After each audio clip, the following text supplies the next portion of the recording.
আসসালামু আলাইকুম। সন্ধে ৭টা। বাংলাদেশ বেতার খুলনা। খবর পড়ছি ইরামণি মণ্ডল। স্বাস্থ্য ও পরিবার কল্যাণ মন্ত্রী সরদার মোহাম্মদ সাখাওয়াত হোসেন আজ আকস্মিক সাতক্ষীরা মেডিকেল কলেজ হাসপাতাল ও সদর হাসপাতাল পরিদর্শন করেন। এ সময় তিনি হাসপাতালের বিভিন্ন ওয়ার্ড, রান্নাঘর ও ওয়াশরুম ঘুরে দেখেন এবং রোগীদের সঙ্গে কথা বলেন। এবারে এর ওপর শুনুন আমাদের জেলা সংবাদদাতার পাঠানো একটি প্রতিবেদন। স্বাস্থ্য ও পরিবার কল্যাণ মন্ত্রী সরদার মোহাম্মদ সাখাওয়াত হোসেন বলেছেন, স্বাস্থ্যসেবার উন্নয়নে সারা দেশের উপজেলা হাসপাতাল 50 শয্যা থেকে 101 শয্যায় উন্নীতকরণ, হাসপাতালগুলোতে ডায়ালিসিস মেশিন প্রদান ও উপজেলা হাসপাতালে নারী ও পুরুষের জন্য আলাদা ফিজিওথেরাপি সেন্টার স্থাপন করা হবে। এরই মধ্যে আমরা সারা বাংলাদেশে এই 50 শয্যা হাসপাতালগুলিকে 101 শয্যায় রূপান্তরিত করতে যাচ্ছি। এই জেলা হাসপাতাল, মেডিকেল কলেজ হাসপাতালে 50টা করে ডায়ালিসিস মেশিন দিতে যাচ্ছি। প্রত্যেকটা জেলা হাসপাতালে 10টা করে ডায়ালিসিস মেশিন দিতে যাচ্ছি। উপজেলায় যে 101 শয্যা বিশিষ্ট হাসপাতালগুলি হচ্ছে, এগুলিতে আমরা পরবর্তীতে আমরা মানুষ যদি টেকনিশিয়ান করে ওইগুলিতে আমরা 10 শয্যা হাসপাতালে আমরা ডায়ালিসিস দেব। আর এরই মধ্যে 101 শয্যায় ফিজিওথেরাপি সেন্টার করা হচ্ছে, দুইটা। একটা মহিলাদের জন্য ফিজিওথেরাপি করবে, পুরুষেরা পুরুষের জন্য করবে। মডার্ন প্যাথোলজি করা হচ্ছে প্রত্যেকটা উপজেলায়। তিনি রোববার দুপুরে সাতক্ষীরা মেডিকেল কলেজ হাসপাতাল পরিদর্শন শেষে সাংবাদিকদের এসব কথা বলেন। হেলথ কার্ডের বিষয়ে মন্ত্রী বলেন, হেলথ কার্ডটা আমাদের মাননীয় প্রধানমন্ত্রী দেখতেছেন, এটা একটা অত্যন্ত টেকনিক্যাল কাজ, একদম জন্ম থেকে মৃত্যু পর্যন্ত নিতে হবে। এটা অনেকটা আমরা আগায় গেছি, এটা নিয়ে কাজ হচ্ছে। আশা করি খুব তাড়াতাড়ি ইনশাল্লাহ আমরা এই হেলথ কার্ড দেওয়া শুরু করব। এর মধ্যে তো ব্যাপক হারে আমরা ফ্যামিলি কার্ড, কৃষক কার্ড দেওয়ার কার্যক্রম চলছে। আমরা পাইলটিং স্কিমে আমরা 10টা ইউনিয়ন বাংলাদেশে প্রত্যেকটা 9টা করে ওয়ার্ডে আমরা হেলথ স্ক্রিনিং মহিলাদের এবং পুরুষদের ঘরে ঘরে গিয়ে করার জন্য আমরা আগামী 2 মাসের ভিতরে সেটা আমরা শুরু করব। এ সময় জেলা পরিষদের প্রশাসক হাইবুল ইসলাম হাবিব, জেলা বিএনপির সদস্য সচিব Abu Zahid W, medical college হাসপাতালের পরিচালক ডাক্তার কুদরতি খুদা উপস্থিত ছিলেন। এর আগে তিনি তালা উপজেলা স্বাস্থ্য কমপ্লেক্স পরিদর্শন করেন।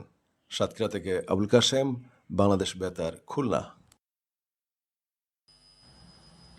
পরিবেশ, বন ও জলবায়ু পরিবর্তন বিষয়ক প্রতিমন্ত্রী ড শেখ ফরিদুল ইসলাম বলেছেন, জলবায়ু পরিবর্তনের নানা বিরূপ প্রভাব মোকাবিলা এবং নগরের পরিবেশগত ভারসাম্য বজায় রাখার ক্ষেত্রে ব্যাপক বৃক্ষরোপণ ও পরিকল্পিত সবুজায়নের কোনো বিকল্প নেই। তিনি আজ খুলনা সিটি কর্পোরেশনের নগর ভবনের শহীদ আলতাফ মিলনায়তনে আয়োজিত কেসিসি কর্তৃক 180 দিনে 50,000 বৃক্ষরোপণ শীর্ষক এক বিশেষ মতবিনিময় সভায় প্রধান অতিথির বক্তৃতায় একথা বলেন। প্রতিমন্ত্রী সরকারের ঘোষিত 5 বছরে 25 কোটি বৃক্ষরোপণ কর্মসূচি বাস্তবায়নে স্থানীয় সরকার প্রতিষ্ঠান, বিভিন্ন সরকারি বেসরকারি সংস্থা এবং সাধারণ মানুষের সচেতন ও সক্রিয় অংশগ্রহণ অত্যন্ত জরুরি বলে মন্তব্য করেছেন। সিটি কর্পোরেশনের প্রশাসক নজরুল ইসলাম মঞ্জুর সভাপতিত্বে খুলনা সিটি কর্পোরেশনের ঊর্ধ্বতন কর্মকর্তা, জনপ্রতিনিধি, সরকারি বিভিন্ন দপ্তরের কর্মকর্তা, পরিবেশবিদ, সামাজিক সংগঠনের প্রতিনিধি এবং গণমাধ্যম কর্মী এ সময় উপস্থিত ছিলেন। সরকারের 5 বছরে 25 কোটি বৃক্ষরোপণ কর্মসূচির অংশ হিসেবে খুলনা রেঞ্জ পুলিশ 30,000 বৃক্ষরোপণের উদ্যোগ নিয়েছে। ডিআইজি মোহাম্মদ মোস্তাফিজুর রহমান ডিআইজির কার্যালয় প্রাঙ্গণে বৃক্ষরোপণের মাধ্যমে এই কর্মসূচির উদ্বোধন করেন। এই কর্মসূচির আওতায় খুলনা রেঞ্জ ডিআইজির কার্যালয় সহ রেঞ্জাধীন 10টি জেলা পুলিশ, পুলিশ লাইন্স, 3টি in service training centre, RRF, 29টি সার্কেল অফিস, 64টি থানা, 15টি পুলিশ তদন্ত কেন্দ্র এবং 24টি পুলিশ ফাঁড়ি এবং 154টি স্থায়ী পুলিশ ক্যাম্পে মোট 30,000 গাছের চারা রোপণ করা হবে। খেলার খবর, ফুটবল।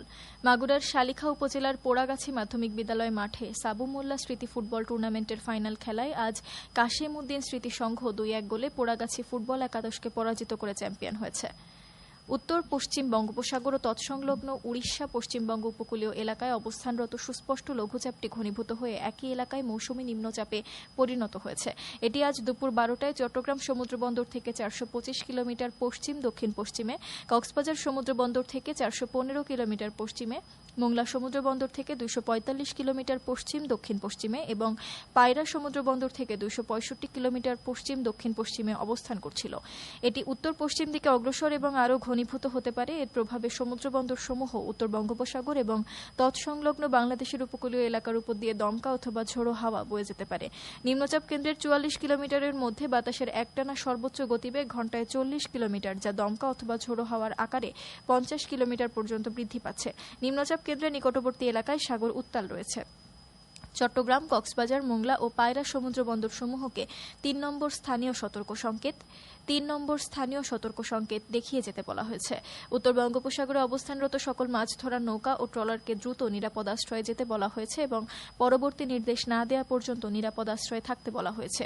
এদিকে আজ রাত 1টা পর্যন্ত আবহাওয়ার পূর্বাভাসে বলা হয়েছে খুলনা, বরিশাল, পটুয়াখালী, নোয়াখালী, কুমিল্লা, চট্টগ্রাম এবং কক্সবাজার অঞ্চলে দক্ষিণ পূর্ব দিক থেকে অস্থায়ীভাবে ঘণ্টায় 45 থেকে 60 কিলোমিটার বেগে দমকা অথবা ঝোড়ো হাওয়া বয়ে যেতে পারে।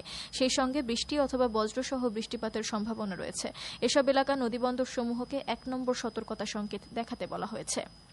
খবর শেষ হলো। আমাদের পরবর্তী খবর প্রচারিত হবে আগামীকাল সকাল 8টা 10 মিনিটে বাংলায়।